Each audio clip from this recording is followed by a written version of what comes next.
everybody, and welcome to Wrestling Academy episode 7.5.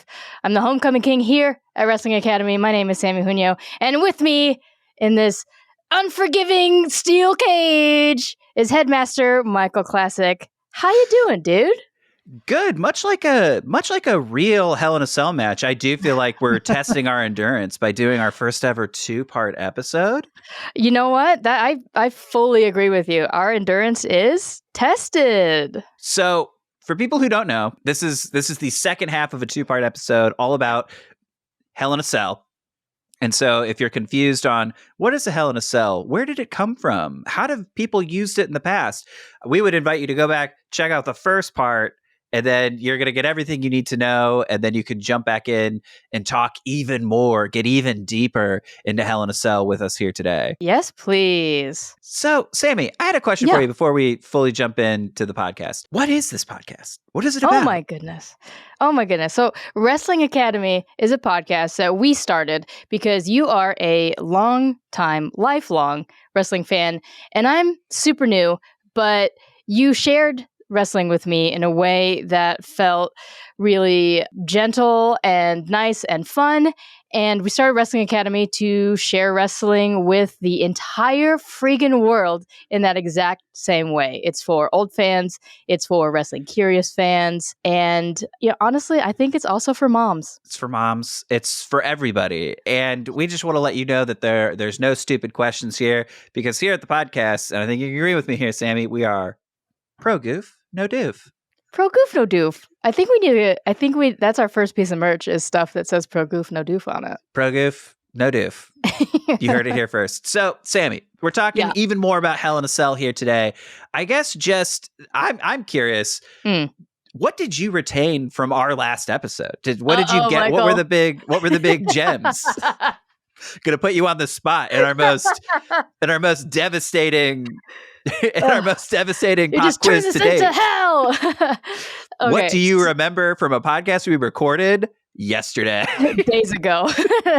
30 minutes ago. What did you retain? Hell in the Cell. Well, we covered the history of cage matches in wrestling.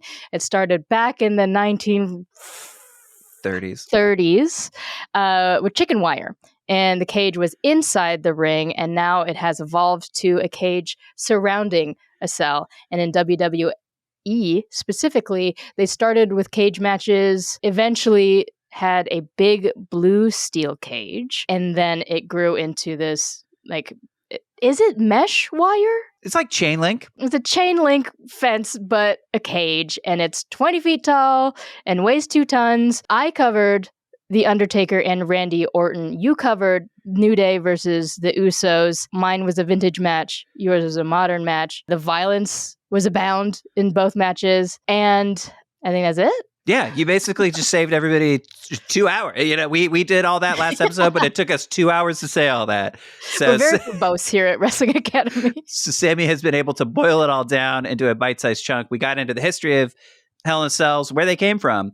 The first couple of Hell in a Cells, we talked about those, and then we broke down some classic feuds. And I think the hallmark of those two feuds that we covered, the New Day and the Usos and the Undertaker and Randy Orton, it felt like it showed the level of violent creativity people display within a Hell in a Cell, where there were kendo sticks, there were handcuffs, there were steel steps, there were tables. And so I think today we wanted to showcase a different aspect of Hell in a Cell. Not saying these matches aren't any less violently creative, but I think the true purpose of a Hell in a Cell match is to escalate the violence when a feud has become too personal with each other. And so that's what we wanted to delve into today. When a Hell in a Cell match becomes the capstone to a blood feud.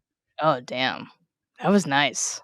So we covered old matches where I kind of saw that Hell in a Cell was a little bit about testing the boundaries of the cell and then getting on top of it, whereas the more modern match, everybody was pretty obediently inside the cage, but so violent with every type of weapon that they could find. If you and I were to fight in a Hell in a Cell, would we drop from these incredible heights, or would we hit each other with trombones? I'm glad you brought this up, Samee, because I've been no thinking problem. about this a lot ever since we've You've been thinking about hitting me a lot. inside of here's what I think after watching the 4 Hell in a Cell match, the 2 we watched last time and the 2 we're about to talk about today. It's made me feel like, and I don't know where this is coming from inside of me, but this made me be like, I think it would make the Academy stronger if we stepped inside a Hell in a Cell. Okay. I think that'd be cool. I think that'd be really fun. Sure. But how would we do it? Would we do the big, like, off the ceiling spots, or would we just kendo stick the fuck out of each other? I definitely think kendo sticks are gonna be involved. I definitely would love to the opportunity for us both to just whack each other with kendo sticks. Sure. But part of me thinks it'd be really fun to run around on top of the cell too. Not necessarily falling the 20 feet off of it, but it does just seem like it'd be in my mind. And again, I think this is why maybe I'm delusional and I would quickly get super hurt during one of these things. But we'd be up there, and in my mind, I was like, oh, it's kind of bouncy, like a trampoline. And so I would want to bounce on the top of the cage and would probably end up going through it. Oh, well, that said, at 40,000 subscribers on YouTube, we will go into Hell in a Cell and we will see if Michael trampolines on the ceiling of a hell in a cage. Yeah, we're just gonna see what it feels like to get thrown into a chain link fence. And well, here's where I am, is that I have a fear of heights, but I also, in the name of this podcast, think that it's super funny to make me nervous. So it would be really funny to try and get a top of the cell like spot. So I don't know, man. Yeah, I guess here's my question before we dive into the episode. Sure. If I did the thing where I climbed to the top of the cell and kind of beckoned you up there to fight me, would you do it? Yes. Or would you get too scared? And would I be up there and you'd be like, fuck this? And then you would just leave the arena and be like, you win, dude. I don't want to do it. No, I don't. I would not leave you up there alone. So you would conquer your own fear of heights to get to the top of the cage with me. I would certainly climb up it. I just don't know what I would look like once I'm there. Because, like, we mentioned the old place that we used to work at where we would clamber up ladders. And I did fine then, but it's just like moving around confidently. So there's the Rockefeller building here in New York, and I was on top of it. And it's a building, like hundreds, thousands of people are on top of it all of the time. Nobody falls off. Oh, but sweet little Homecoming King, like I had to stand in the middle of the building on the roof because I got a little nervous. Well, with those, I feel like a gust of wind could that's my irrational fear, is just somehow the wind would blow up my shirt and my shirt would turn into an umbrella and then I just like, and I'm gone. That's my irrational fear.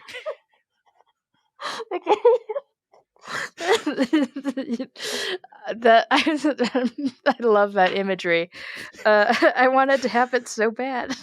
Yeah, do you want me to die in a funny way though? So no, I just want to see it. I just want to see you before you die.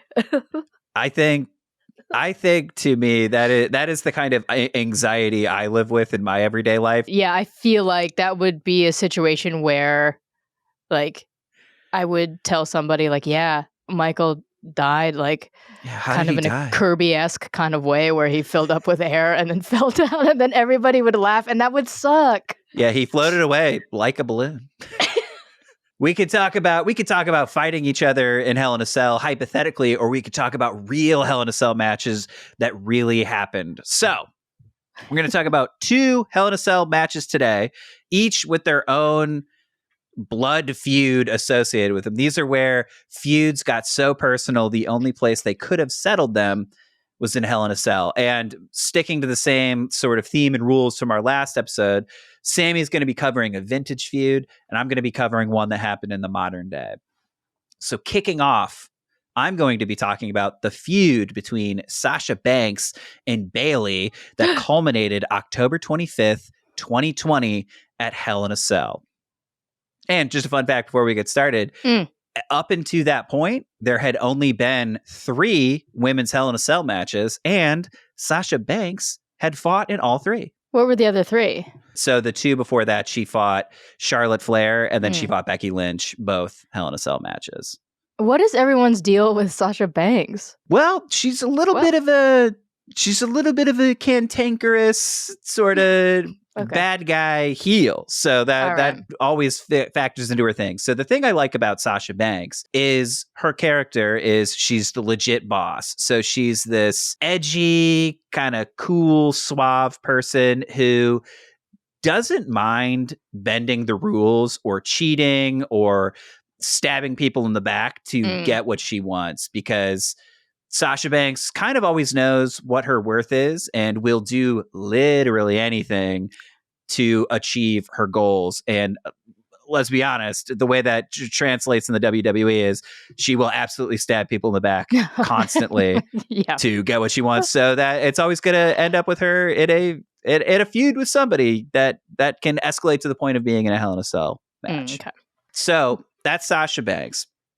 By comparison, we have Bayley, who is just one of the most clean-cut, straightforward baby faces that has ever existed. Her whole deal is bright colors and hugs and side ponytails and wacky waving inflatable tube men and giving it her absolute best in the ring. And I think that was sort of the hallmark of Bayley. That's why she was able to become as popular as she did, is in wrestling, having a baby face, a good guy that people root for organically is really, really challenging. And so I think Bayley's sort of awkward, vulnerable, like, this is just who I am, and it doesn't matter how much the odds get stacked against me. I'm always going to try to see the best in people, and I'm always going to give it my best shot. It's really easy. Like, I can feel you being cynical listening to this right now, but when you watch it live, when you watch it happening, I think her charisma wins you over, and then you see her become very good inside, and then you see her like have the matches, and she's incredible in the ring. So it's like, oh, she gets to the levels of Sami Zayn or Cody Rhodes or something like that. I thought you were going to say Sammy Junio. I was like, yeah, hell yeah. We all know I'm a Sasha Banks. You're a Sasha. You're a Sasha. Damn it. There's nothing wrong with being a Sasha. Everybody, I think most people would prefer being a Sasha. Fair. It is really hard to be sincere and genuine, like Bayley. Yeah, and so I think it was that was where she just became. She had such a real connection with people because her whole thing was legitimately being positive and trying her best, and people were just trying to screw her over constantly. And she was just like, "Look, I will fight hard, but I'm never gonna turn my back on people." And it's a very rare situation where she got embraced by the fans just for being a squeaky clean good guy, and it's pretty impressive. But it did put her directly in the ire of someone like Sasha Banks, whose character would be able to maybe manipulate and use that for her own ends. So these two have a very, very long history together, going back all the way to 2013 at the developmental territory for WWE called NXT. And so they had this like years-long feud that culminated in a match at NXT TakeOver Brooklyn, which at that time had the distinction of being one of the greatest modern women's matches of all time. Of just the magic that these two created in the ring for that match was just like unbelievable, and nobody had ever seen anything like that. And we were talking about in episode 5 the women's revolution, and it was matches like that people were talking about, where they're like, oh, on the main roster they're doing these kind of matches that seem to be frustrating and not giving women any time, but down in NXT, if you gave women the opportunity to wrestle the way they want to, they could deliver things like this. And it really helped turn the tide and start that women's revolution that we were talking about. And also from last episode, we mentioned in NXT, there were the 4 horsewomen, Becky Lynch, Charlotte Flair, and then the other 2, Sasha, Bayley. So these two are like foundational pieces to the evolution of women's wrestling in the WWE. And the reason that these two worked so well together is they're diametrically opposed to each other as characters, and in storyline, they are best friends. So they work really well together because the characters know each other and can work really well together. And so, Sasha helps Bayley unlock some intensity inside of her. And then Bayley is able to help Sasha kind of smooth the edges of some of her heel-like tendencies. So they work as a really good tag team, so much so that in 2019, February 17th, 2019, at the Elimination Chamber, Sasha and Bayley become the first ever women's tag team champions. They debut the women's tag division, and these two hold the belts. And they hold the belts for about 2 months until we get to WrestleMania 2019.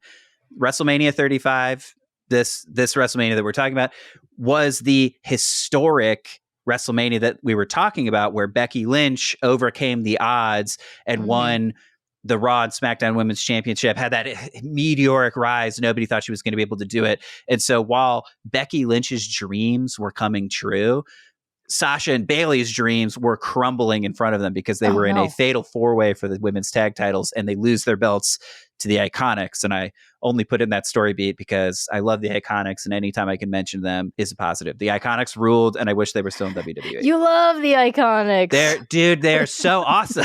They're so cool. Their character is that they're Australian mean girls. And so they would just be backstage roasting people and being ostensibly being like, you can't sit with us. It was so funny. And then they would just get their asses kicked it was great. So fair. Okay. Very funny. But when they lose, Sasha Banks, outside of the storyline, had to take some time off to sort of deal with some like mental health stuff that was going on with her. Very important. Glad that she did that. So in her absence, Bayley goes back to being a singles competitor, and she enters into the Money in the Bank contest May 19th, 2019. And so the way the Money in the Bank contest works, right, is there's a ladder. You climb the ladder, you get a briefcase. Inside the briefcase is a contract, meaning you can cash in that contract for a title shot for any title of your choosing. So Bayley wins the Money in the Bank, gets the contract, and cashes in her contract on Charlotte Flair that night and wins the SmackDown Women's Championship. And so this is a huge deal for Bayley because that makes her the first Triple Crown champion in WWE, meaning she's held the Raw Women's title, the Women's Tag title, and now the SmackDown Women's title. So she's held all the belts available to her, and she's the first woman to do it. And so this is a big deal. The SmackDown title becomes a huge, huge deal to her. And so it's like everybody's super excited. We're celebrating for Bayley. She hangs on to the title. And about 3 months later, on the August 12th episode of Raw, Sasha Banks returns. And she's got a chair. She's got blue hair. And she's discovered a new, again, we tapped into it. Sometimes Sasha has these heel-like tendencies. So she taps into her heel side and just starts laying waste to the women's division with a chair. Oh my God. She sets her sights specifically on the Raw Women's Champion, Becky Lynch, and starts attacking her with a chair. Basically being like, at Clash of Champions, I want your title. And so she slides in, she's beating the crap out of Becky Lynch with a chair. And then her old tag team partner slides into the ring and just trying to talk some sense into Sasha, being like, this isn't you. Like, you gotta stop. Like, there are better ways to go about this. And she manages to get cooler heads to prevail. Bayley takes the chair from her. Everything seems cool, except then Bayley looks at the chair and then just starts pasting Becky Lynch with the chair as well. And for the first time in her career, Bayley turns heel, and it's a huge deal. She cuts off her iconic ponytail. She kills the wacky inflatable tube men, and she starts dressing in all black. And I guess I just want to ask you, you've only ever seen Bayley in modern day, so you have no idea. You had no idea about this heel lineage of Bayley. I guess, yeah. What's your opinion of Bayley? Because I feel like she's the only wrestler you've ever really seen in modern day. I saw a couple of her entrances with the wacky waving inflatable flailing tube men, and I thought that was kind of dorky. So seeing her now, she's in Damage Control right now, and it seems like she's kind of the puppet master for all those gals, and I think she's pretty cool. So you've only ever known her as kind of a heel. Yeah. Yeah. And so you're like, oh, I don't care about babyface Bailey. I only like heel Bailey. Sure. Yeah. To boil it down. Yeah. You know who else really likes Bailey as a heel? Sasha Banks, who's also a heel.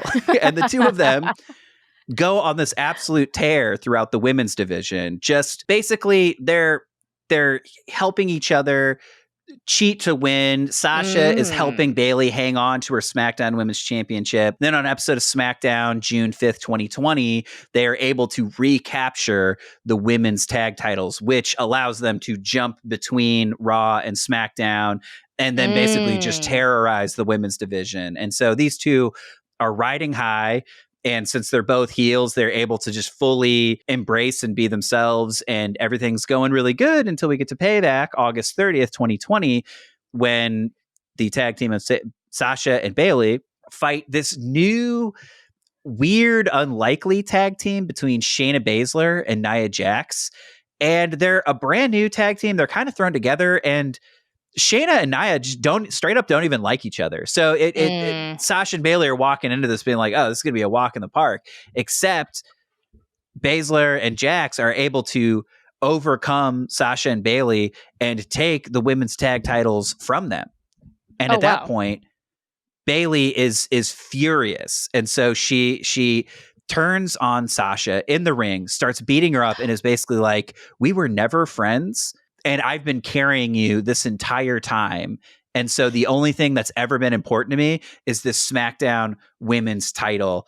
And she throws Sasha to the curb, and Sasha is just completely distraught. She's like, what are you talking about? I've helped you every single step of the way. And the only reason you've been able to hang on to that championship is because I helped you. I helped you cheat. I helped you stay the tag team. I helped you stay the SmackDown Women's Champion for this long. So if this is really how you feel, then the only way that I can convey that you hurt me is by taking the most important thing to you. I'm going to take that title from you. And so Sasha basically starts in on Bailey being like, we're going to fight. We're going to fight in Hell in a Cell, which is, again, is a match Sasha Banks has some experience in. She's been in every Hell in a Cell women's match up to date. And so I think Bailey realizes that she would be a little outnumbered if she did this. So she was like, oh no, there's absolutely no way I'm going to fight you at Hell in a Cell. And so Sasha Banks shows up holding the contract and is like, you will sign this. And Bailey tries to run.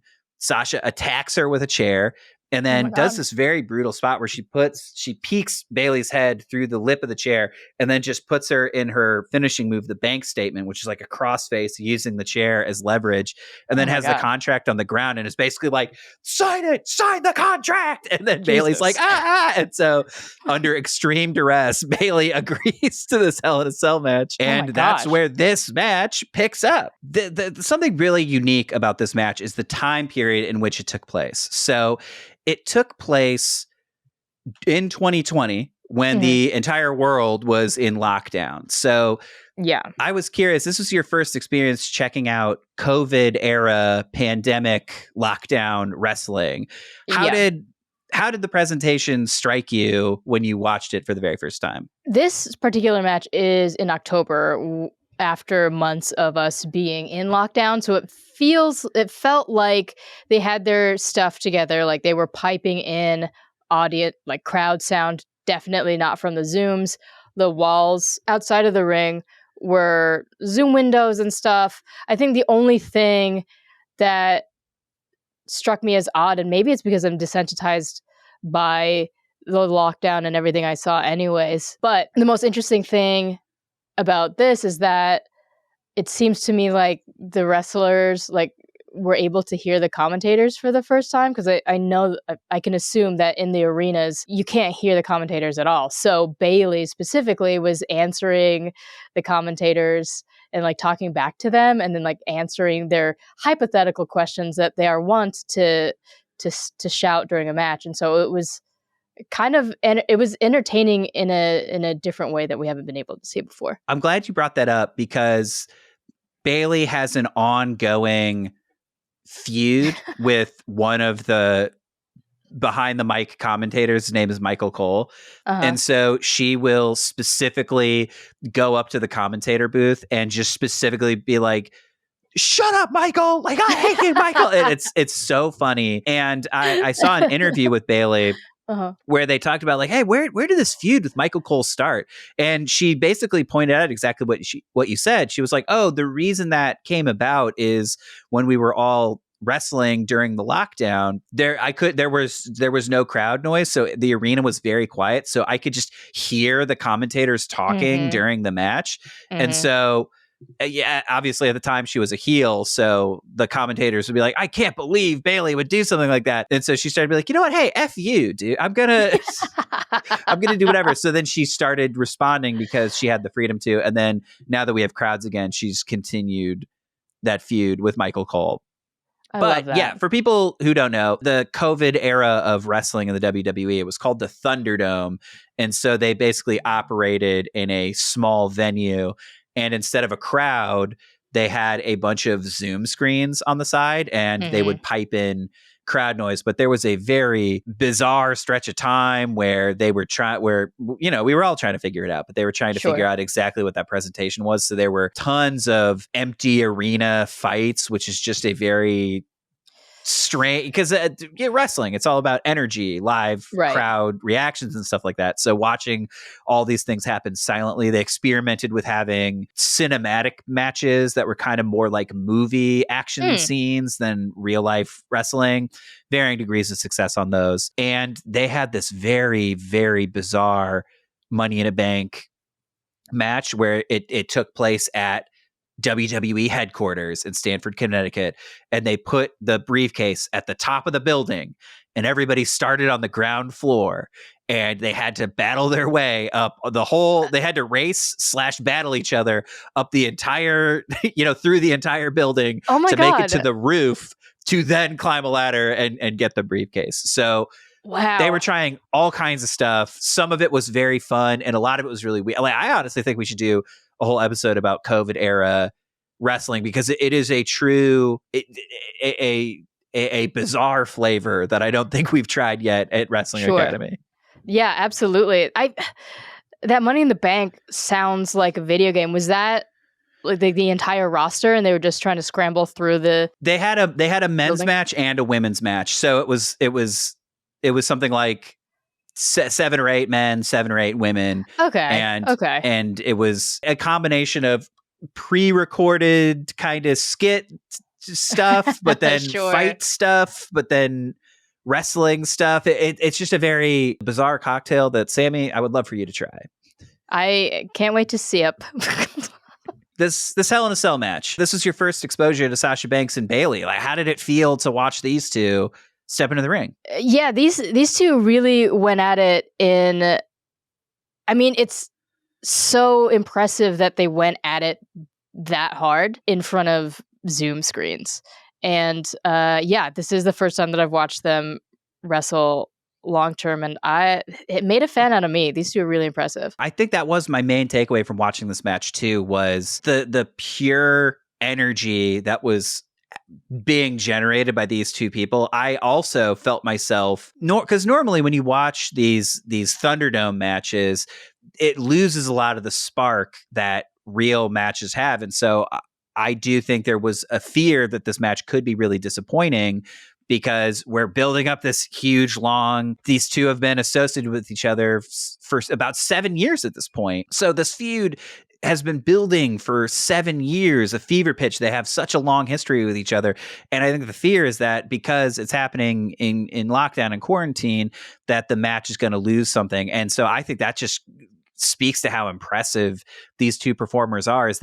I found myself not even noticing that there wasn't really a crowd, because just the match itself was so brutal between these two that to me, they generated so much energy that I was able to just stay in it and stay with them the entire time. That's an interesting point that you make, that the match was so good that you didn't really realize that it was a Thunderdome match.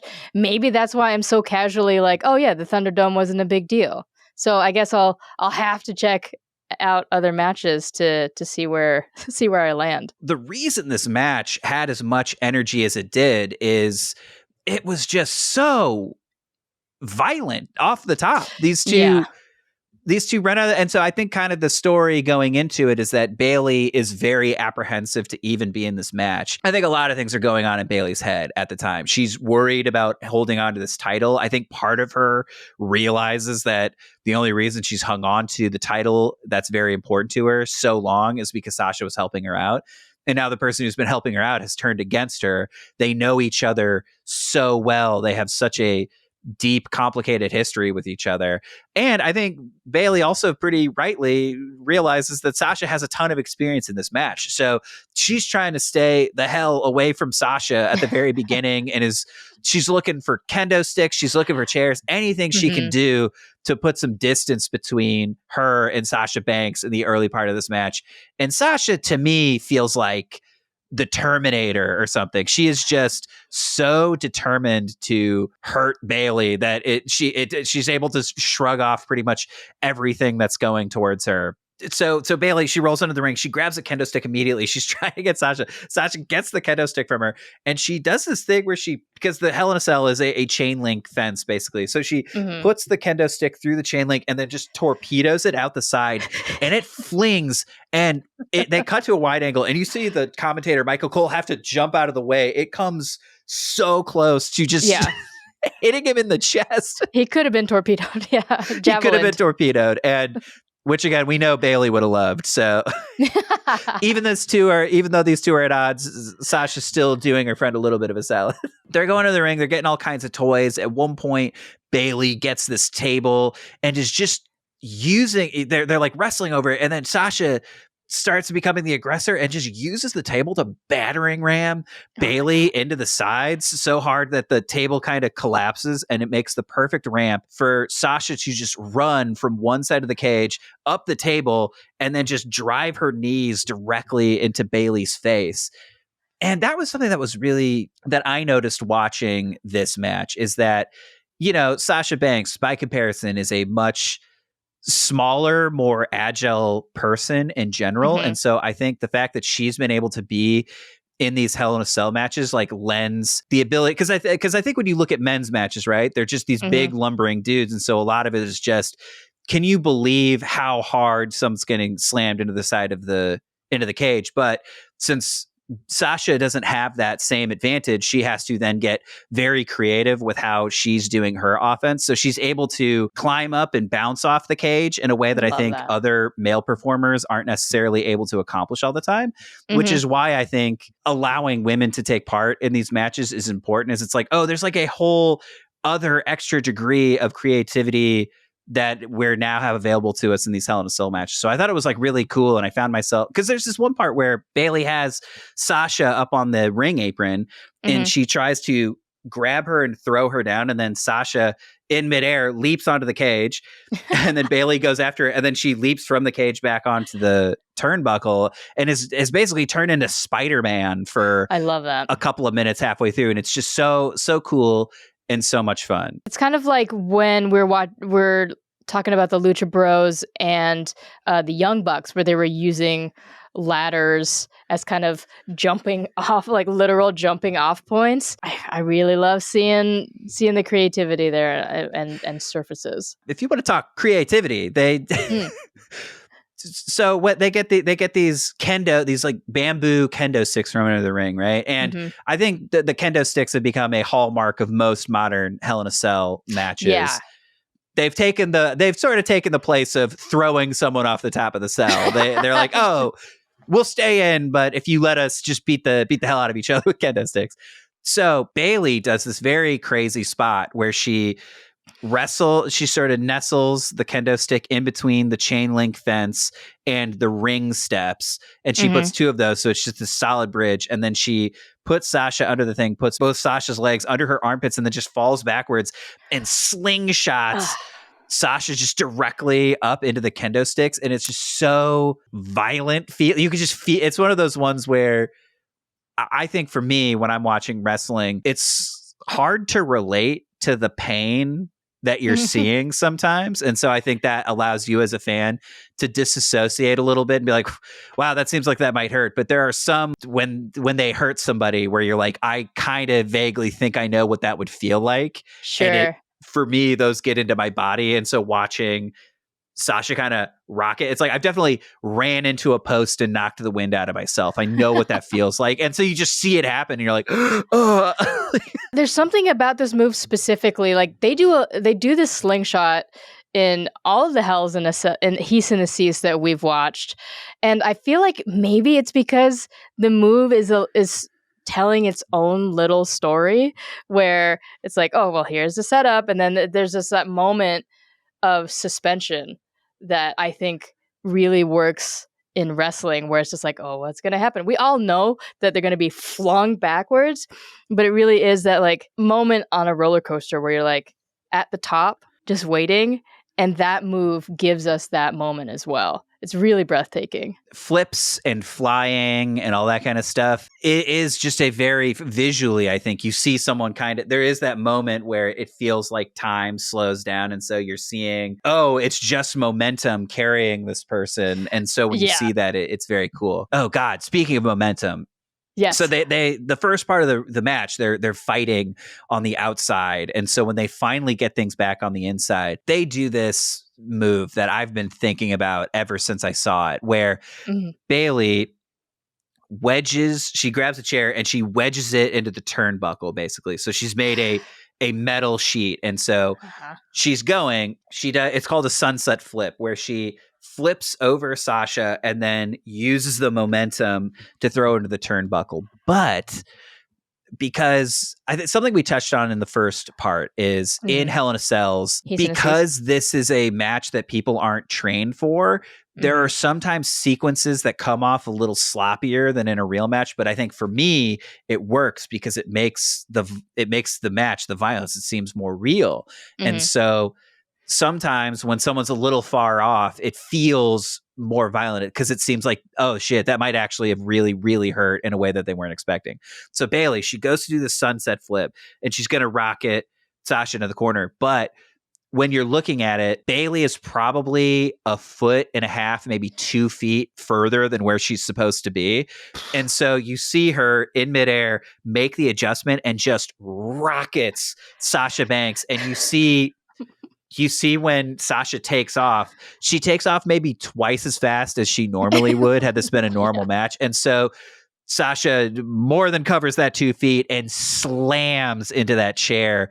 And it just looks like it hurts so bad. And then at that point, it's kind of Bayley's whole thing. She does this thing I've only ever seen in hockey movies where they pull the jersey over the head and just start beating him. So Bayley does that, but with the ring apron, where she stuffs Sasha into the ring apron and then just wraps it over and then just starts like slamming her into the metal parts of the ring. Oh, gosh. And it's sort of those things. Like it's not elegant. It's really ugly, but that's kind of what you want in these sorts of matches. Of, oh, this isn't the crisp choreography of a lucha match. This is the hard hitting. This is a blood feud. These people really want to hurt each other. And so sometimes I think these weird, sloppy transitional parts make it extra. It adds to the authenticity for me as the fan watching it. Speaking of sloppy stuff that happens, little mistakes, it leads to this moment that I think is really funny and charming. So Bayley goes under the ring and grabs some duct tape. And she goes to try to unpeel the duct tape. But, she's been wrestling for 15 minutes at this point. And so she's trying to do it. And the relatable experience we've all had where you can't get the little bit of tape off of the roll. Yeah. And you see her trying. And then half in character, half out of character, she looks at the referee and is like, hey, I'm super sweaty. Could you open this for me? And then the referee is completely in character. And so he's like, absolutely not. Like, what are you gonna say? I can't help you open this. And so you see her have to be like, oh, right. We're in character. Because normally there's a crowd, there's a thing. So if they need to have that out of character communication with each other, they could really do it. But because we're in the lockdown era where there is no crowd sound, they're not allowed to have those kinds of moments. So you see it. So Bayley has to wrestle with this tape by herself. She sets up one kendo stick on the side of the fence, and then she sets up another one on the ring. And so the goal is she's going to tape the two of them together, and then she's going to slam Sasha onto it. And so she wraps the tape, wraps it, gets it, does the best she can. It's like she puts the the tip's too far away, so there's like not enough support. So she tapes, and lets go, and it just goes like and hits the ground. And I think there's a thing you would see most wrestlers do where even if they're building to a spot that's going to look crappy, if they said that they're going to do it, they're going to commit to it. So I think 99% of wrestlers would have been like, okay, look, I know the stick is not looking crisp and it's on the ground, but I'm going to slam somebody into that anyway. Bailey does a thing I've never seen before where she basically looks at it and goes like, yeah, fuck this. And just like walks away and just like completely bails on the whole segment. And it's like, yeah, this looks like crap. I'm not going to do this. I'm not going to waste everybody's time. And so that's why she's champion. Yeah, that's why she's the champion, because she has the ring awareness to be like, this sucks. I'm out. So she gets back in the ring. She turns her attention, but Sasha has had so long with the whole tape debacle that she's been able to fish a fire extinguisher out from under the ring and just sprays Bailey in the face with fire extinguisher fluid. So it's just like, have you ever been blasted by? Oh, I was about to ask you the same question. Do it again, one more time. Rule of threes. Michael, have you ever been blasted blasted into the face by a fire extinguisher, Samee? I was just curious. No, I haven't. I haven't either. I am really afraid of getting blasted by a fire extinguisher. It's not on the list of irrational fears, but I have seen enough footage of people after they've been blasted by fire extinguishers where their like face is really puffy and swollen, which, you know what, I'm not a fan of. They'll love that. Yeah, that's what I was going to say too. Like the only reason I've ever been scared to do it is the only time I've ever seen somebody outside of wrestling get sprayed with a fire extinguisher was on an episode of Jackass where they did it to one of the Jackass guys without them realizing it was going to happen. And then afterwards, the guy's face is so swollen and messed up, and he's got this whole like, oh, why did you guys do that to me vibe, that it made me be like, I gotta stay the hell away from fire extinguishers. I don't know what the hell's in these. Like, I didn't know. Right. That's literally why I'm so fire conscious, is because I don't want a fire extinguisher near me, because knowing me, I would accidentally blast myself in the face with it instead of the fire. Gonna fight the fire, but also you. And at what cost? What cost is your safety gonna come at? You know, I feel like that it's like, I'm done fighting the fire, but you're next. That's what I'm afraid of. That's why I don't keep fire extinguishers in the house. It's just vibes for me. Yeah, don't tell the police. Yeah, guys. Hey, I need the whole Wrestling Academy audience to just be cool. Don't tell the police, okay? Yeah, don't tell the police, and not even the fire marshal. Just don't tell the police. Yeah, just don't talk to the cops. That's just a good general rule. With that said, at 7,500 followers on YouTube, I will let you, Michael, blast me in the face with a fire extinguisher. Don't tell the cops. I won't tell the cops or the fire marshal, but once Bailey gets hit with the fire extinguisher, she's disoriented, and it allows Sasha to get back into the fight a little bit more. And then it builds to the point where Bailey puts a ladder on two chairs. So she's kind of made a makeshift table. Bailey puts Sasha on top of it and then grabs some spray paint and just starts spray painting all over Sasha's very beautiful and well-designed all white costume. And I found myself a little bit being like, how dare you? She really is a heel. Yeah, she really is a heel. And so that was a fun thing in their entrances that I noticed is you know the like ding dong hello head of damage control Bailey, but when Bailey first turned heel, she had this very emo world weariness to her character that it is my favorite iteration. As a little emo kid myself, I really related to Bailey coming out with this like heavy music, and even in the entrance to Hell in a Cell, she just has this like, what are we even doing? What are we fighting for? We're all gonna die eventually. It just like has this real like, and she's dressed in all black. And so when she grabs the spray, and then Sasha Banks by comparison is in this like beautiful white costume, and so just like Bailey grabs fucking spray paint and just starts spray painting all over it. Insanely rude behavior on Bailey's part. I will say, as Bailey gets ready to elbow drop Sasha Banks across this ladder, I was like, dude, if she does this, Sasha's gonna die and like be diced into the holes of this ladder. I was very worried about this. Becomes more like a cheese grater at that point. So It's going to be like one of those Play-Doh presses, and Yeah, Bailey's exactly. just Play-Doh pressing Sasha through. Just like 3 sections of Sasha. Oh my god! And then one of them's a no. half moon, and one of them's a star. Aww. At this point, they're trading finishers back and forth. So like Sasha hits Bailey with Bailey's own finisher. So like insanely rude to use your opponent's finishing maneuver on them. Mm-hmm. Like hits that you think Sasha might be able to win, but then Bailey is able to kick out, hits Sasha with her finisher, the Bailey to belly is what it's called.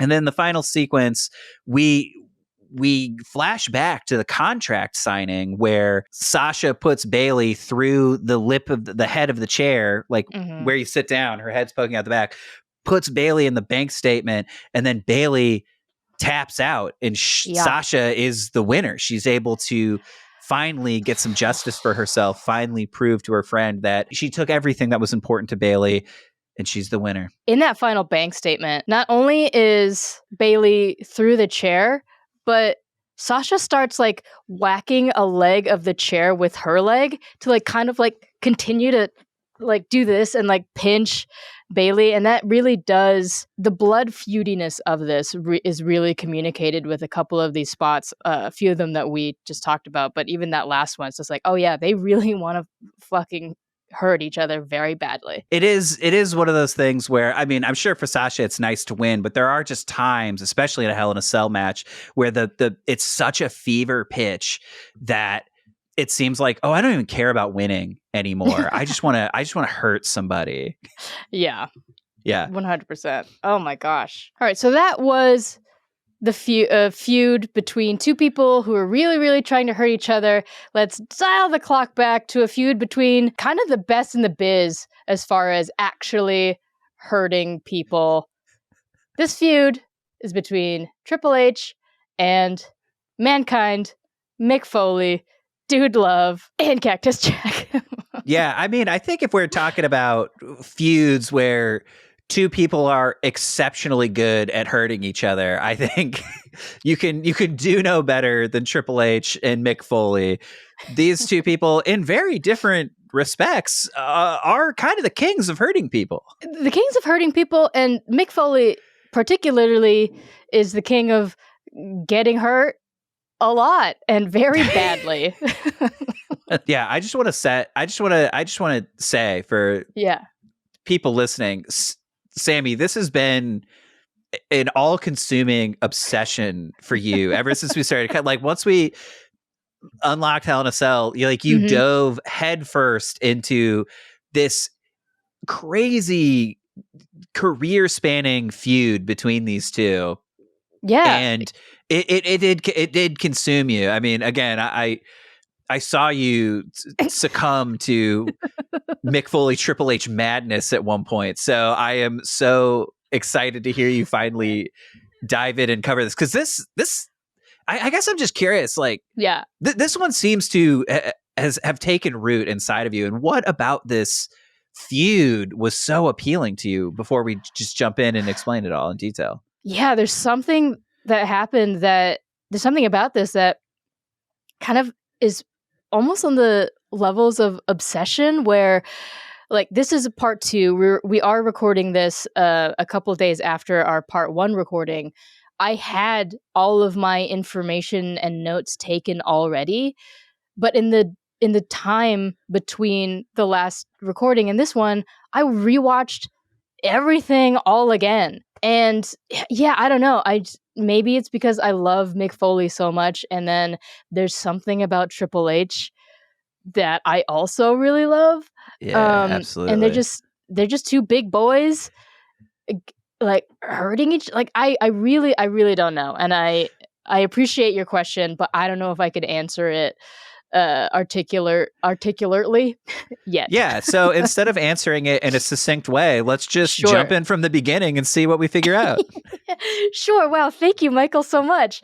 So we're starting in 1997, which is a transitional year for both Triple H and Mankind. So at the time, Triple H, I guess, isn't even going by Triple H yet. He's going by Hunter Hearst Helmsley.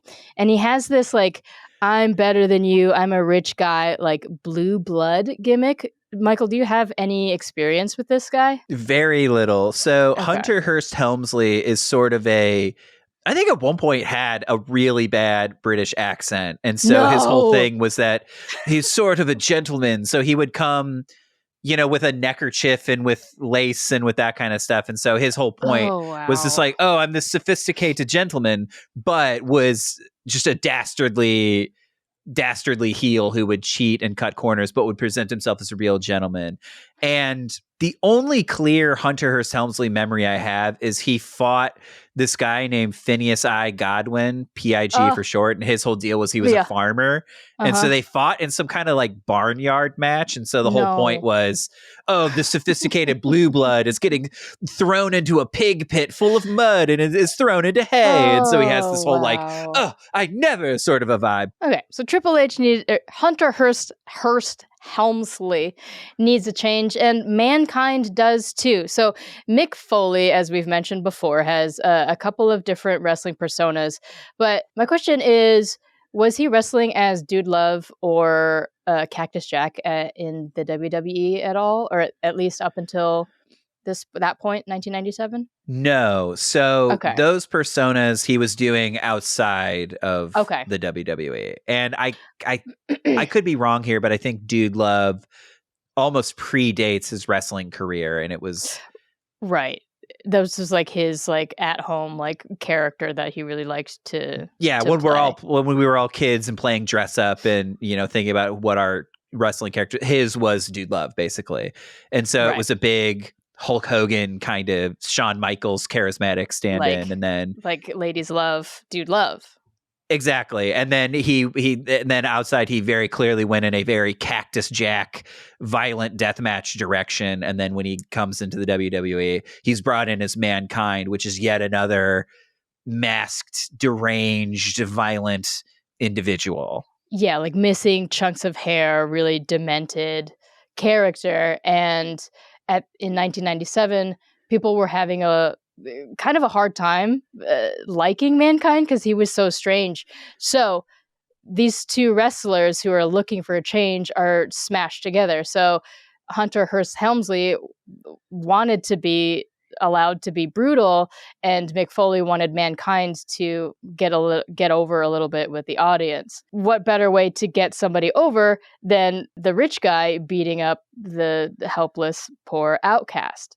So that's what they did. A lot of sources on the internet say that this feud started at an event called King of the Ring. Do you have any knowledge of King of the Ring, Michael? Yeah, we've talked about it a little bit before. It's a tournament where basically a bunch of competitors are trying to see who's the king of the ring, right? So it's a tournament, a bunch of people enter, and if you win, you receive a crown, and you're dubbed the king of the ring. Basically, you're like the best wrestler of the tournament. Right. And so wrestlers will like have had to wrestle more than once in the night, which is what happened to both of these guys. They face each other after wrestling two people separately. And this match isn't necessarily super brutal, but I will say that Triple H wins, and at his own coronation. So they're giving him a scepter and a cape and a crown and a all like truly you become a king when you win the match.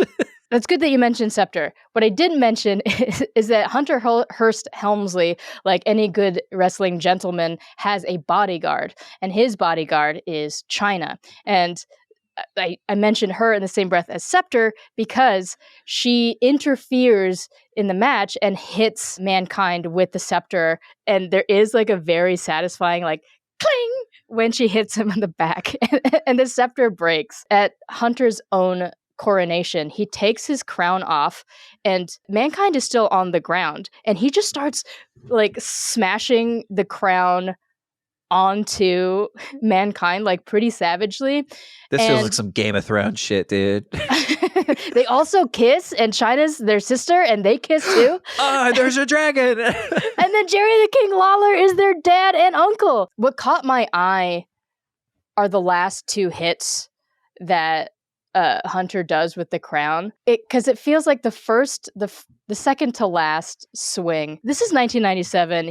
He looks magnificent. He's like 6'4". He's A bodybuilder. Yeah, he's just wet, and he like it's just like this perfect, like beautiful arch that he does. I'm not gonna arch that way, you pervs. But he does this, and it's again that moment where it feels like he's like suspended in time and space, and then he smashes it down on Mankind, and I kind of feel like he liked how that one felt so good that he did it again, because he does it again in the exact same way. And I don't know, maybe that's why I'm obsessed with this. I don't know. He's just really beautiful. So throughout, as I mentioned, throughout the early days of this feud, Triple H is accompanied by Chyna, and she is incredibly good at her job of being his bodyguard. So during matches, she's pulling Mankind out of the ring, she's distracting the referee, she's clotheslining Mankind whenever she can, whenever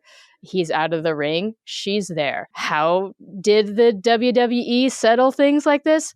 Well, they decided to put them in a cage, but this was before Hell in a Cell was officially created, so they put them in that big blue steel cage that we've talked about before. So the big blue cage match happens at SummerSlam 1997, it is only a few months before the actual debut of Hell in a Cell with Undertaker and Shawn Michaels. Fun facts. So the big blue steel cage isn't as forgiving as the chain link fence wall thing that Hell in a Cell is.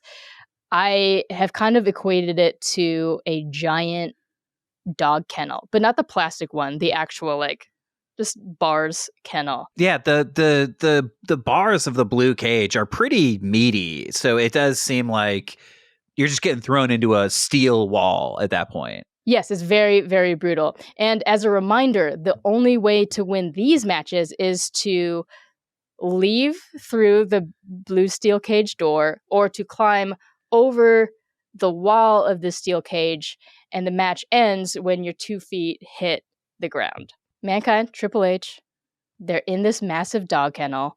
They're thrashing each other about. And even though the bars are meant to keep Chyna out, she still manages to interfere.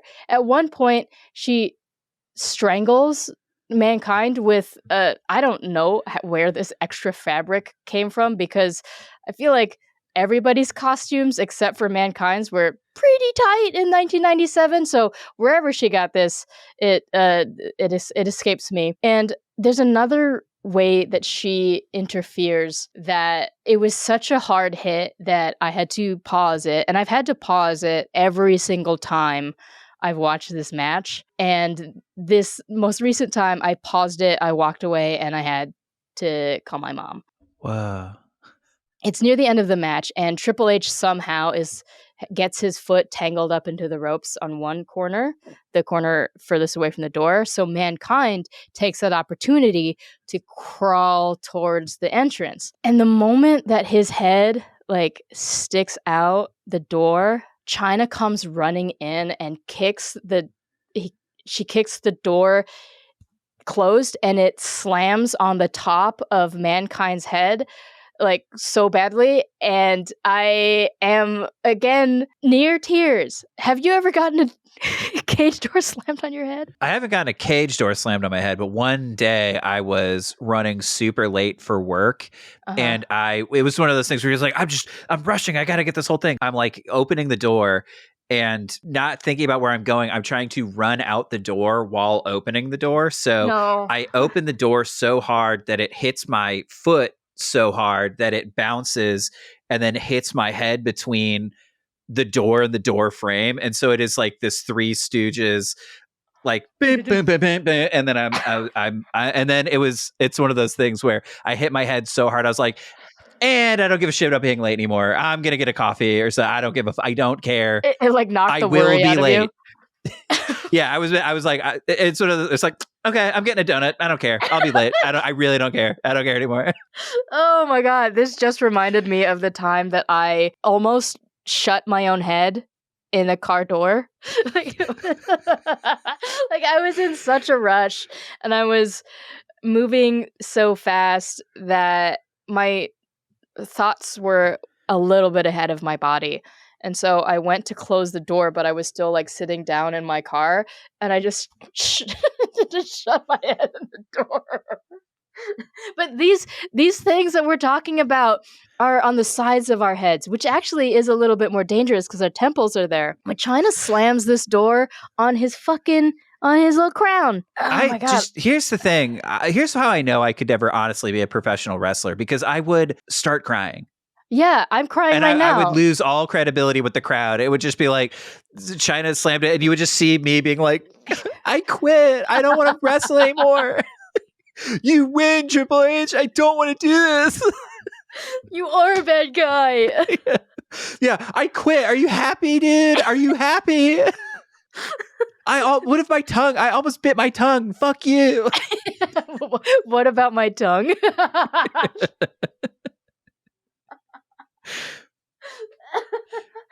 It's also so funny that I keep being like, yeah, dude, if we get 1,000 subscribers, I'll let you hit me with a kendo stick. And every step of the way, I'm just telling the audience, like, hey, I'm a huge wuss and I can't take any of this. Yeah, well, I'm threatening to suplex you, but like not 5 hours ago, I was like, I can't even jump half an inch. Like, we don't live in reality. We live in a wrestling ring. Yeah, but through the academy, all things are possible. But this is an aspirational pursuit for the two of us. But if you get us there, it forces us to do what we're giggling about. So at 1,000 subscribers, I will put Michael through a table. We don't know how yet, but it will happen. You've heard how big of a wuss I am. I'm gonna get really hurt, and I'm gonna complain. Going through the table is going to be the beginning of our blood feud, and then we will cover our own blood feud that ends in a hell in a cell. I'll be honest with you, dude. I can't wait. There's a thing that really cowardly heels do when they get hurt, where they show up wearing a neck brace, and I can't wait to enter my neck brace era on Wrestling Academy to be like, you look so cute. You've hurt me, Samee. You've hurt me. I have a grievance. You turn into Carmen, basically. You're just like, yeah. You've hurt me, Samee. Because here's the thing. When you put me through that table, you didn't check to see if my tongue was in my mouth, and I bit my tongue, too. What about my tongue? I don't know how to do that, but that would be my move if I was like a dastardly heel, where I would like make sure for the audience be like, I'm pulling their tongue slightly out of their mouth, and then I hit them just so they bite their tongue too. That would suck. That would be one of those things. And made him bite his tongue. This is what I would do, Samee. Yes, tell me. So like, I've turned heel on you, and you're passed out, and I'm like, he's going to the corner of the ring. What's he got? It's a toaster oven. And then he reaches inside, and there's a piece of pizza, and you can see that it's piping hot. And then I make you eat the pizza that's too hot. And then Jim Ross is like, don't do it, you son of a bitch. No. At 150,000 subscribers, I will let you. You'll eat a pizza that's too hot? You'll eat a pizza that's too hot?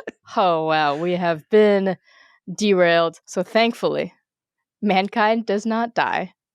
And before the huge end of this match, he's able to pay a beautiful homage to Jimmy Superfly Snuka by climbing onto the top of the cage and Superfly smashing on Triple H, which is, I think, a real beautiful moment. And I know that wrestling kind of pays tribute to itself frequently. And the end of this match just ends up being a crazy race between Mankind, who's climbing over the cage, and China, who's trying to drag Triple H's lifeless body through the door. And thankfully, Mankind makes it over. His 2 feet hit the ground, and the cheers, they're so loud, and I bet that felt really, really good. And that's what makes me so excited about watching wrestling live, is just that reaction, and just like the group reaction of like, oh yes, it's like relief, and China and Triple H didn't win. And I think that's also kind of what I was talking about. And I think this is why I liked covering the Bayley, Sasha, and the Mick Foley Triple H feud, because in a lot of ways, Bayley is a lot like Mick Foley, Mankind, where it's just Mick Foley is so good at being an underdog. So he's not a traditional babyface, but he is a babyface in that he's always going to try his best no matter how much the deck gets stacked against him. And as we've been seeing in this whole early part of the feud, right? China and Triple H have just been cheating constantly, have really been stacking the deck, and Mankind is able to persevere through it all. And that's why people love baby faces, is because Mick Foley, really good at being the underdog, doesn't win a lot, and every time he does, it feels so good. So it felt great to watch him win this steel cage match finally. And what also felt great was while he was on the ground just recovering, we hear Dude Love's theme song, and Dude Love stands up and makes a victory lap around the arena, which is just nice. I think Mick Foley, that was a big night for Mick Foley, I feel. Yeah, and so he got to sort of live out his childhood fantasy. When he was imagining being Dude Love, it's like now here he is winning this cage match, and he gets to be the wrestler he always wanted to. That's amazing. That's got to feel great. He's supremely over with everybody. So I don't know if there was ever a better time. Well, actually, Mankind gets really popular, but I bet that evening felt good. And I think this is I think this is where that starts to happen. That's where the momentum starts to shift. Because as you said, I think the Mankind character, when he was very early on, was pretty hard to relate to. And so I think it's kind of an acquired taste. Once you acquire it, I think it's hard to not love anybody but Mick Foley. It's a very strange thing. So it's like you see this guy, he's in this leather mask and he's rocking back and forth and he feels crazed, and then you see him in the matches and you're like, oh, I'm connecting with the human who's portraying this character here, I think. And so I do think it took audiences a little bit of time to wrap their head around the character. And I think the only reason they could wrap their head around the character is because it was played by Mick Foley. Let's jump over to 1999. As we've kind of touched on a couple of times already, the Attitude Era is just full of intricate twists, evil things, and it really would be super hard for me to break down Triple H and Mankind in the Attitude Era. But you're in luck, because in our episode on The Rock, Headmaster Michael Classic himself breaks down 1999 to 2000. I challenged him to do it in 90 seconds, and he took a whole 8 minutes. And it's definitely worth every single second. That hurts me, because I in my mind, I was like, I'm truly going to do this in 90 seconds. And it took me... You're being generous. You said 8 minutes. It took me 8.5 minutes. So it took me so long to get through.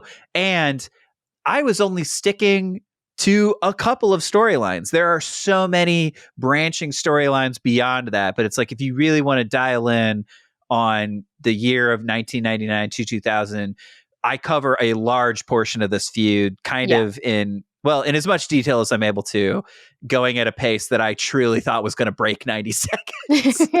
I mean, so I'm talking really fast for 8 straight minutes. It is really beautiful, and it is definitely worth a watch, just watching that portion, but also that episode is really, really silly. And I think highly recommend. No bias.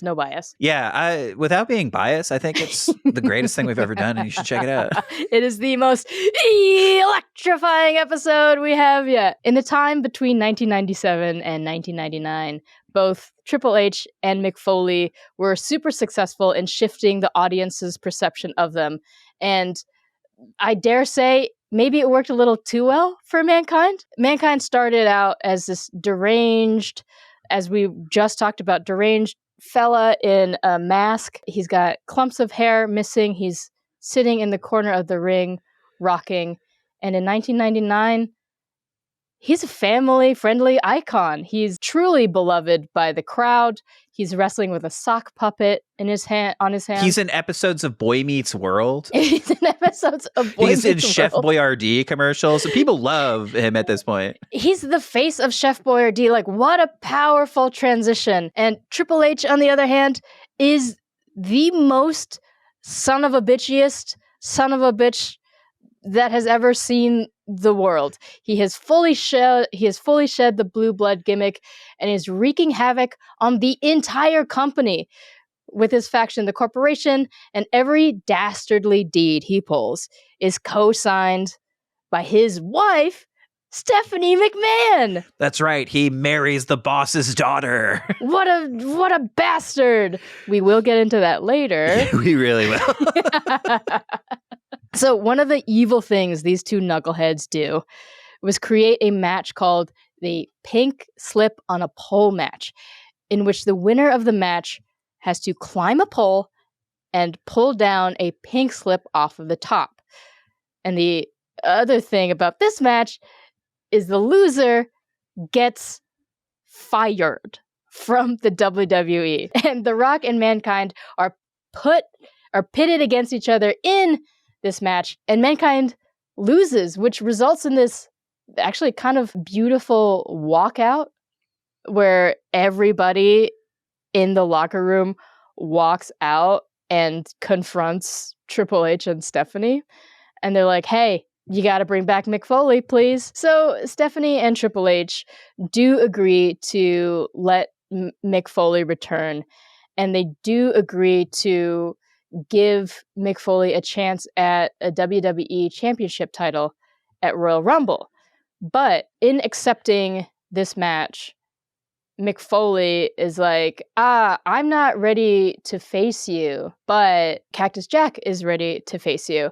And so the match is a street fight at Royal Rumble between Triple H and Cactus Jack in the year 2000. Y2K. So just for people who don't necessarily know Mick Foley as well as we do, what is the difference between regular Mick Foley and Cactus Jack? So the difference between regular Mick Foley and Cactus Jack is that Cactus Jack is this hardcore champion, will do anything to win, will take anything to win.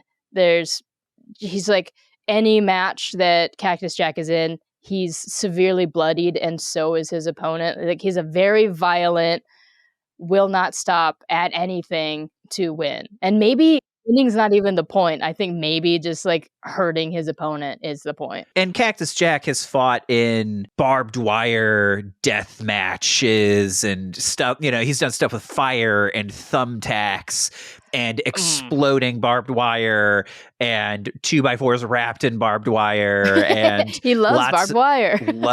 He really does. He really, really does. And so it's like getting cut and bleeding, and he's lost parts of his ear in the ring doing these kinds of things. He's lost teeth. He's lost all kinds of things. And so Mankind starts as this character, and I think they sort of get to the point with him where they evolve him past Mankind, and they're like, so there's Mick Foley the man, and then he has sort of three personas. And so Cactus Jack is the darker, violent aspect of the Mankind persona. So when he says, I don't know if I can beat you, but I know somebody who might, and then he does the like bang bang, it really, I remember watching that, and there is a chill that goes through the arena where everybody's like, oh, Cactus Jack is coming back. It really feels like, if you ever watched The Wire, it's like the Omar coming thing where everyone's like, oh, it's really treated with like the fucking you're about to fight the fucking devil.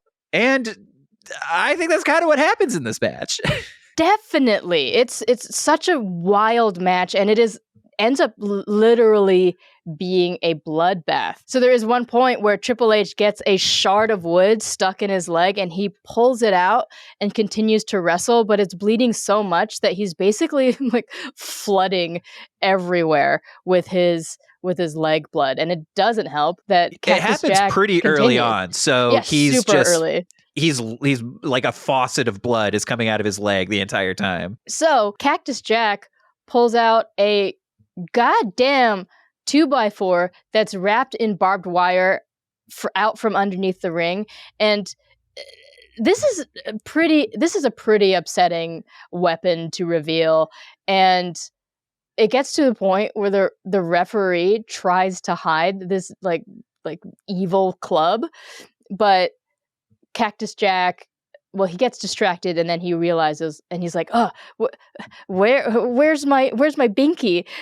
So the referee has to give it back to him, which, I mean, god damn it, that sucks to get to a point where a WWE referee is like, actually, let's not do this. It's like when somebody's drinking too much and you take their car keys. It's like, you're drunk on violence, dude. I'm taking your barbed wire bat from you, man. Get out of here. Right, and then Go home, Mick. Go home. But then they're so scary that you have to give them their car keys back, and you're like, fuck, what a mistake. This sucks. Somehow, some way, Triple H finds handcuffs, and he, cuffs Cactus Jack hands behind his back, and he starts just pummeling him. But there are some spots that Cactus Jack gets where he kind of like soccer tackles Triple H, so he's not all of the way restrained, and I feel like, I don't know, that just shows the scrappy nature of Cactus Jack, and what a guy. So The Rock comes out of nowhere, and he's accompanied by a police officer, great entourage, and they free Cactus Jack. So he's free. So Cactus Jack is free to pile drive Triple H on an announce table, and Triple H is stunned long enough for Cactus Jack to retrieve a bag of thumbtacks that is so full and heavy that Jerry the King Lawler actually calls it a sandbag. But classic Cactus Jack, when he whips out the thumbtacks, it ends up being him slammed onto the thumbtacks. And that happens! Triple H backdrops Mrs. Foley's baby boy onto the thumbtacks. Triple H pedigrees Cactus Jack into the thumbtacks just for good measure, and he takes the win.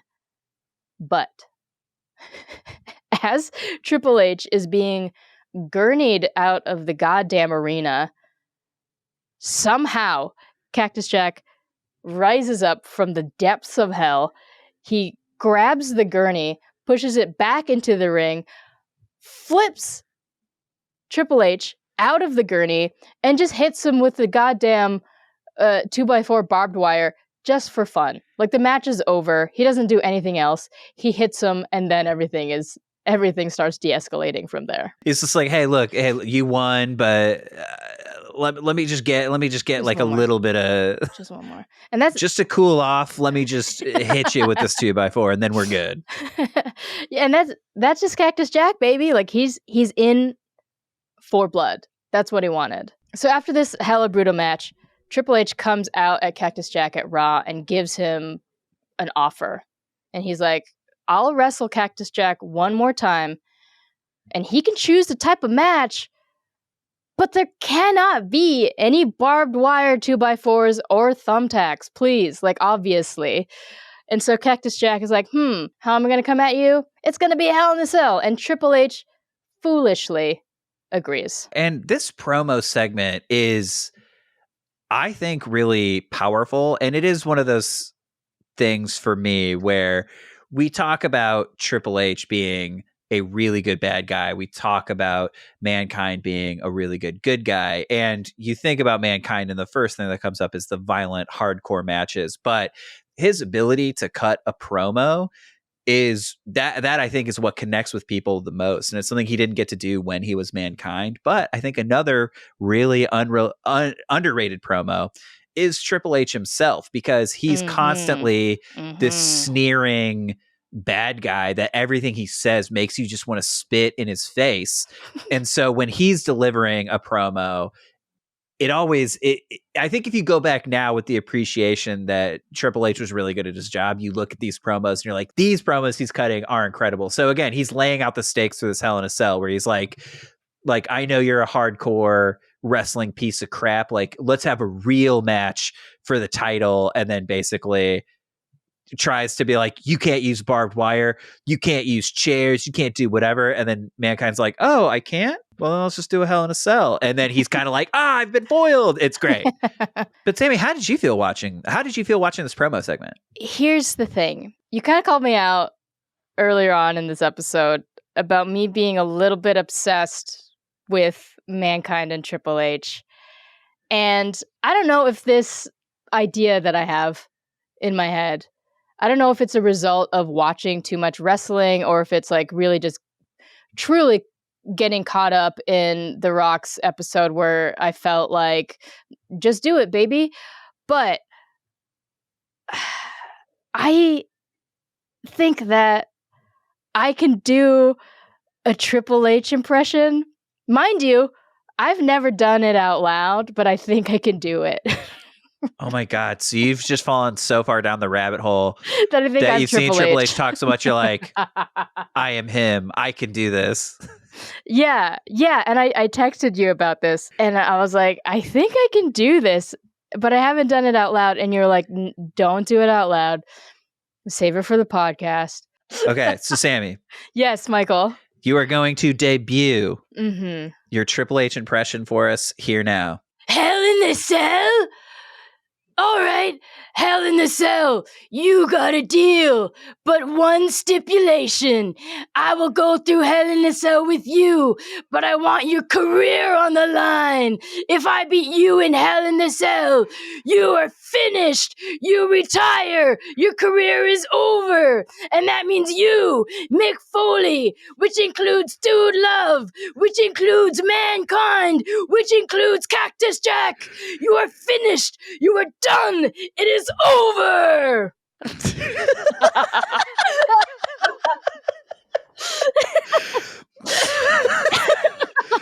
Honestly, pretty good, I think, for just going off the dome. How did you feel you did when you did it? When you were performing it, were you like, I'm nailing this right now? Or were there... Again, I am nailing what I thought that was going to happen. I don't think I really did justice to Hunter Hearst Helmsley. Here's what I appreciate about your impression. Yeah. Is I think most people, when they do the Triple H impression, they lean into what The Rock's impression of him was. So it's like, all right, we're going to go to Hell in a Cell. So it's like they kind of lean into that a little bit. And so I think they use it as a crutch. Whereas I really felt you going for that guttural. Well, he kind of sounds like this. Yeah, Triple H's whole thing is basically being like, oh, you piece of crap. Like, it's like this weird chest sort of. Like, it's like he lives right here for me. Yeah, it's not in the stomach. It's in the chest. Just like, it's always just like, oh, how dare you? It's like Stephanie, that kind of thing. I love you. So like, honestly, pretty good. I think you did a great job. I think you did good. Thanks. I'll listen back and hopefully I didn't blow out the microphone at all.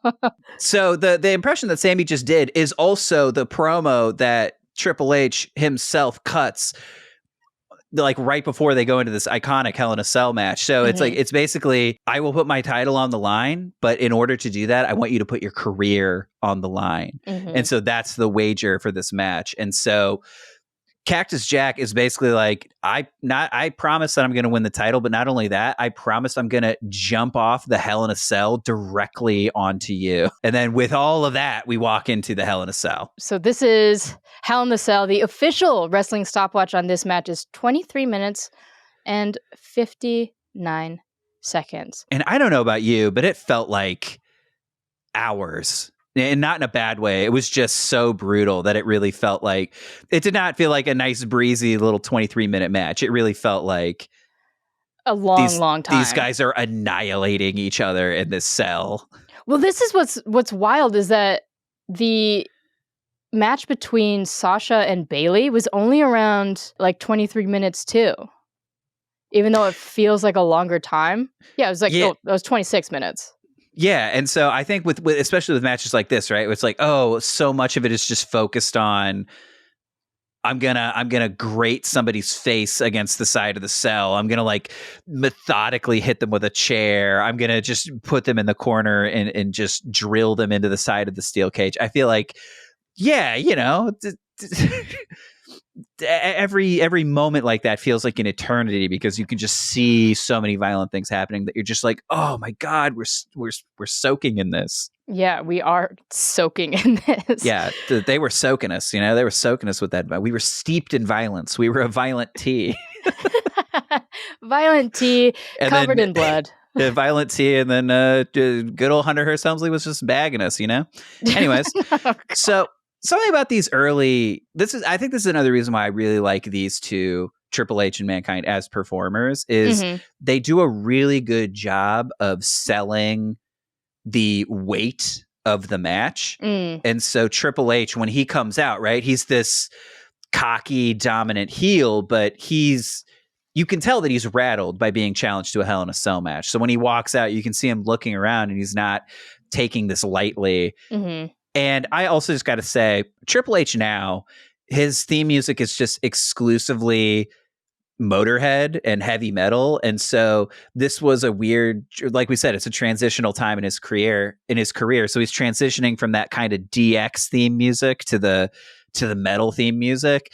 And deep down, I gotta say, this era of Triple H theme music is like one of my favorite theme songs. Oh yeah? Yeah. Prove it. Sing it. This theme song is great. They get the guy who sings the DX theme song, like the break it down. They get that guy, but they have him sing his own new theme song for Triple H. And so, how does it go? Okay, so it goes like he's got that whiny voice. So he's like, 1, 2, is this on? Yo, Jimmy, hit it with that Triple H. Yeah. And then he's like, yo, he's like, let the music keep playing, Mr. Dunn. Shout down, down, down, down. And then he's like, not trying to be like anybody. Tell me who I'm supposed to be. Not trying to be like anybody. Tired of playing make believe. Cause I need the blind and the blind need the blind. And my time. And he's like, my time is day. And my time. And so, look, you're laughing, but you got to imagine 12-year-old Michael stalking around the playground with this like trying his best to be Triple H, and then he filling my mouth up with water from the drinking fountain and doing the like whatever. And then my best friend Reggie would hit the Shawn Michaels like thing behind me, and so we were just these two little pricks like running around the playground being like, my time. You don't know what trouble is. Yeah. Shit. And then I really wish I could have seen that. The other thing about the theme song that I really love is it feels like the background music that they use is, you know, those tubes that when you flip them over, it's like, that's what it feels like. The song, like whoever did the theme song was just like, oh, I know the perfect instrument to use. And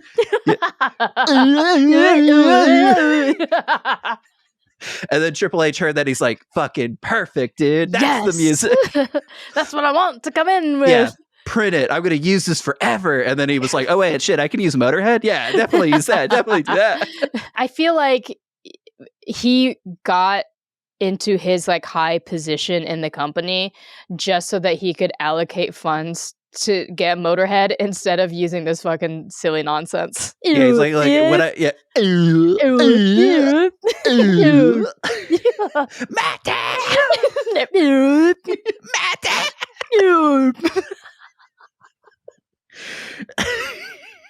Okay, so Hell in a Cell is real brutal. Yeah, this is one of the scary. I am not kidding. This is one of the scariest Hell in a Cell matches.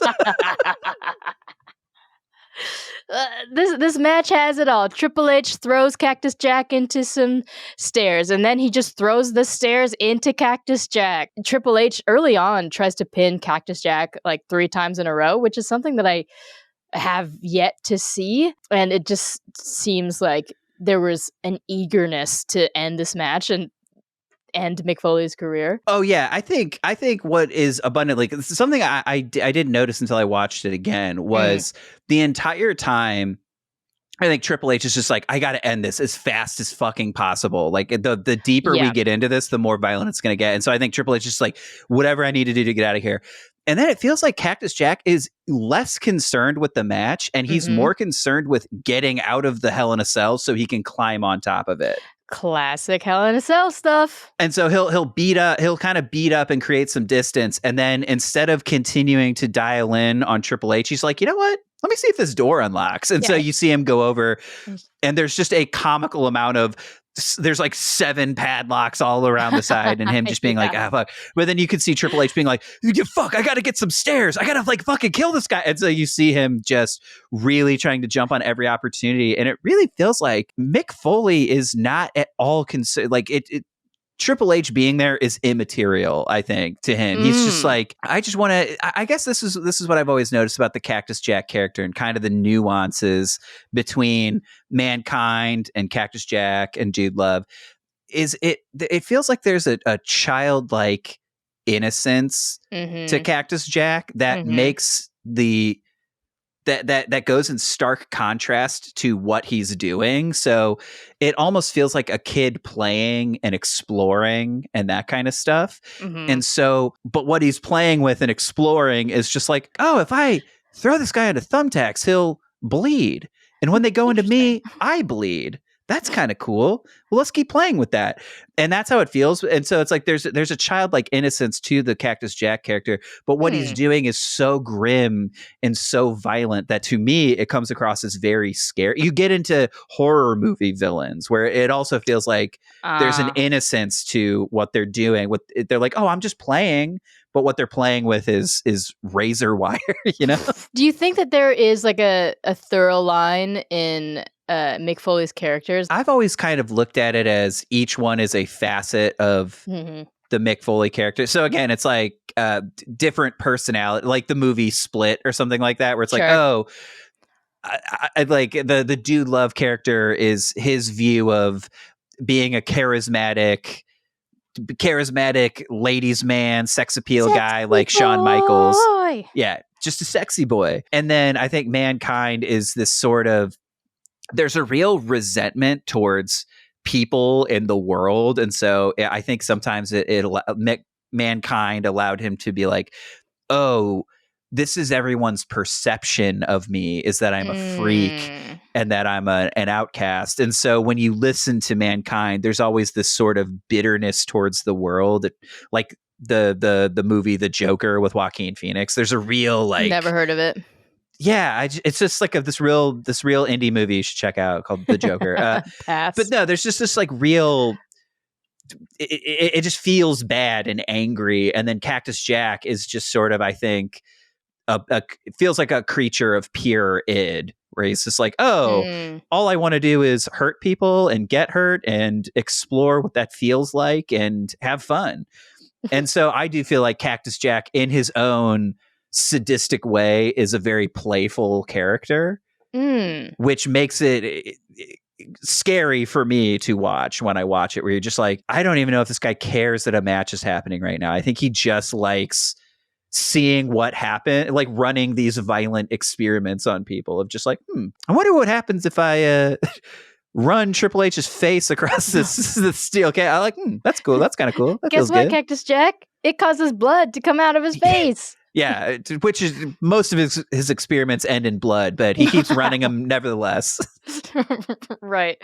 And outside of grating Triple H's face onto the steel cage walls, he also wants to return the favor of throwing the stairs at Triple H, but he's unsuccessful in hitting Triple H with the stairs, but he is successful in breaking a hole into the side of the cage. And so now that they're outside of the Hell in the Cell, it's all kinds of Cactus Jack's playground chaos, because that's what the announcers are calling it. Whenever Cactus Jack is out of the ring, it's his turf, it's his playground, etc.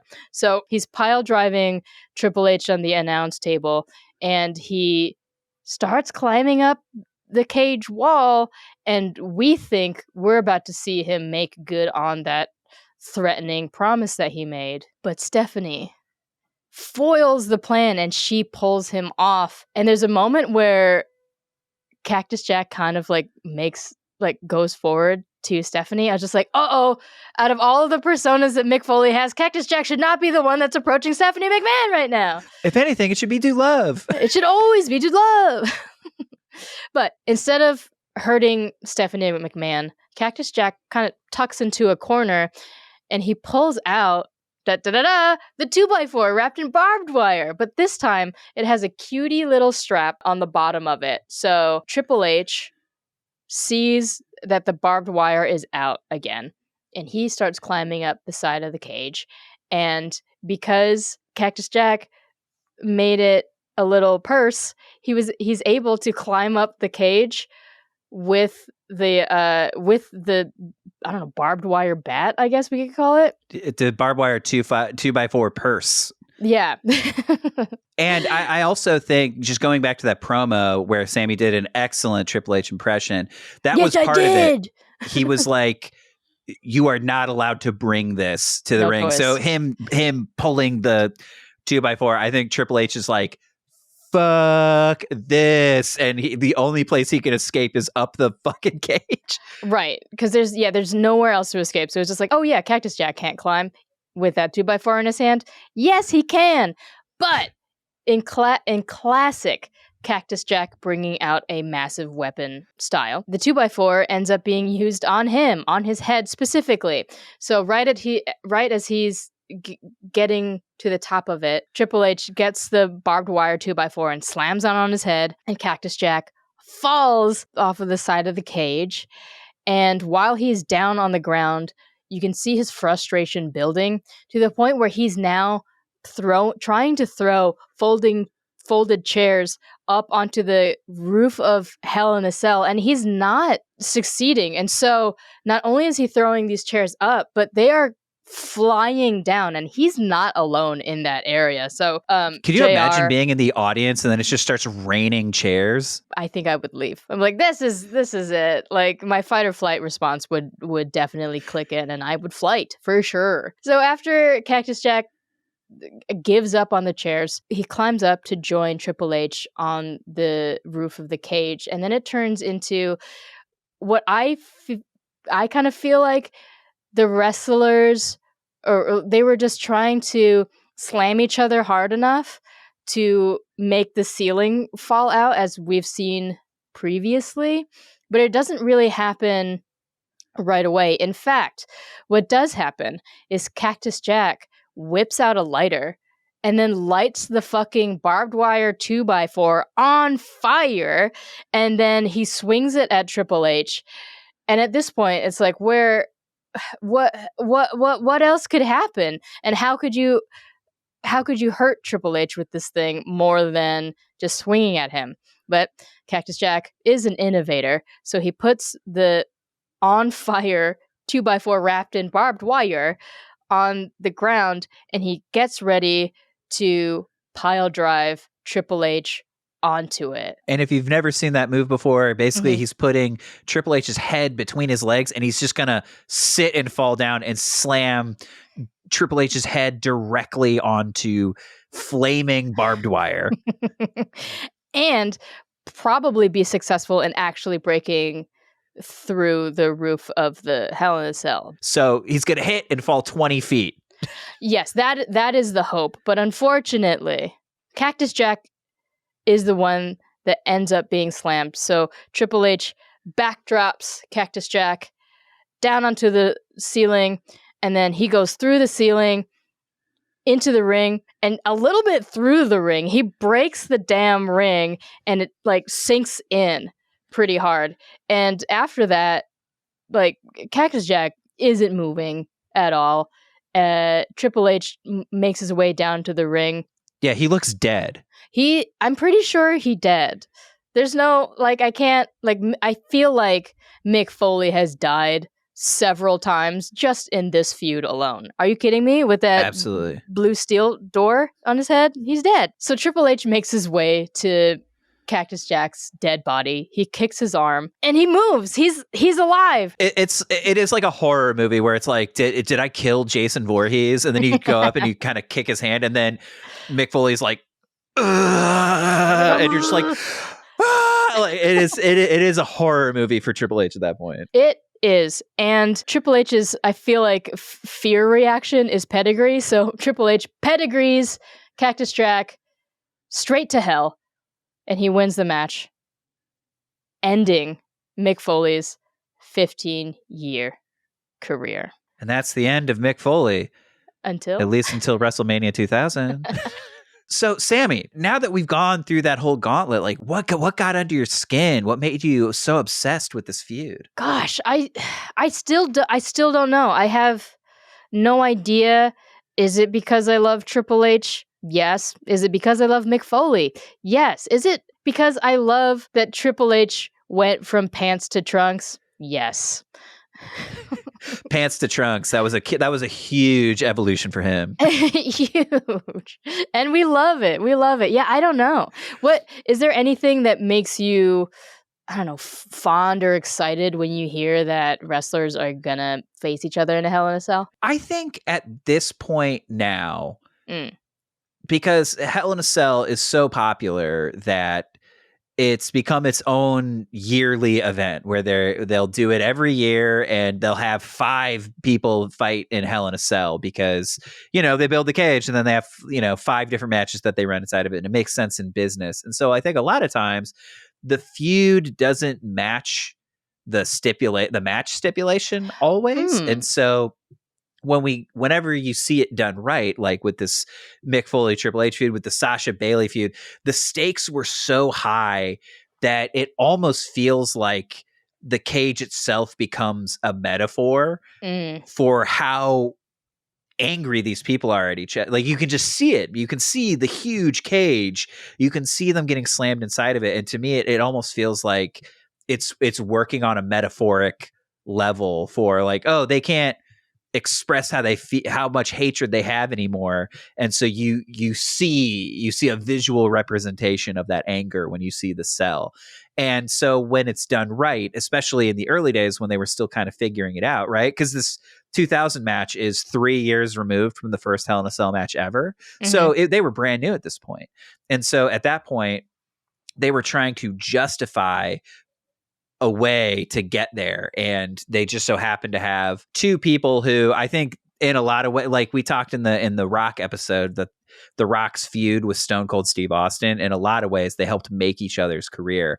And I truly believe that this is sort of a 1A 1B. So while that storyline was happening over here, the Triple H Mankind storyline was happening, and these guys also helped make each other's career. I think the Rock and the Stone Cold feud was a lot glossier, a lot more palatable, because I think Stone Cold and The Rock are just a lot more charming, charismatic performers, whereas Triple H and Mick Foley both have these hard edges to them that you were just watching this, like, what these guys are doing are really intense, and it's not charming and elegant like what these popular guys are doing over here. Like, these guys are backyard scrapping, stabbing each other with wooden pallets and throwing each other off cages and doing stuff with fire. And so in that way, it's a much grittier feud that is just, again, so nostalgic for me just to see it happen. Because again, Mankind would lose all the time, but it almost made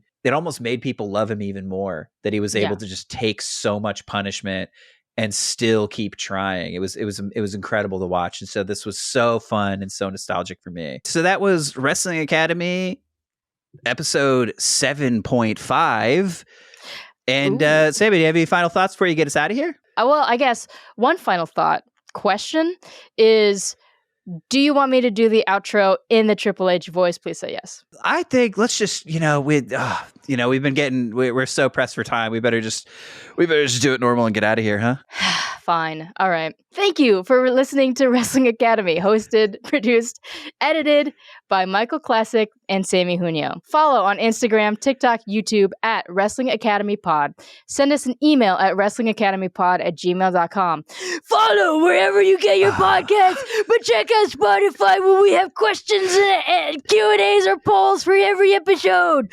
Triple H, you son of a bitch! You son of a bitch! You're over! Episode over! Check out our website at wrestlingacademy.university. Yes, that is our real URL, because we commit to the bit. Stay tuned next week. We're covering Royal Rumble just in time for this year's Royal Rumble. Class is dismissed. Oh shit, Samee turned heel on me and turned into Triple H. But tune in next week, just in time for the Royal Rumble. We're going to talk about the Royal Rumble in depth. So if you've ever wanted to know more, this will be the perfect place to start. But until then, class is dismissed.